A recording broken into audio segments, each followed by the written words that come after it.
সমস্ত নিয়োগ বাতিল করে দেওয়া হলো, সিবিআই তদন্ত কন্টিনিউ করা হলো। এই মুহূর্তের সবচেয়ে বড় খবর, নিয়োগ দুর্নীতি কারণে গোটা নিয়োগ প্রক্রিয়া বাতিল করে দিল কলকাতা হাইকোর্টের দুই বিচারপতি।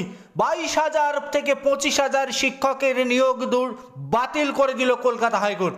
সিবিআই তদন্তকে বহাল রাখা হলো, কন্টিনিউ করা হলো সিবিআই তদন্ত। এক কথায় এই নিয়োগ দুর্নীতির সঙ্গে যারা জড়িত সেই বড় মাথাদের গ্রেপ্তার করার জন্য সিবিআইকেও ঐতিহাসিক নির্দেশ দেওয়া হলো। নিয়োগ দুর্নীতির মামলায় সিবিআই যে তদন্ত, সেই তদন্তকে কন্টিনিউ করা হলো। সুপ্রিম কোর্টের নির্দেশে কলকাতা হাইকোর্টের স্পেশাল বেঞ্চ আজ নিয়োগ দুর্নীতির মামলায় রায় দিল। রাজ্য সরকার আর কোনোভাবেই যেতে পারবে না সুপ্রিম কোর্টে, কারণ সুপ্রিম কোর্টের রাস্তা আগেই বন্ধ হয়ে গিয়েছে।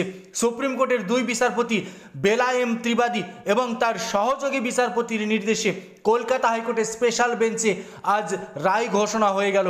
22 থেকে 25,000 শিক্ষকের চাকরি বাতিল হলো।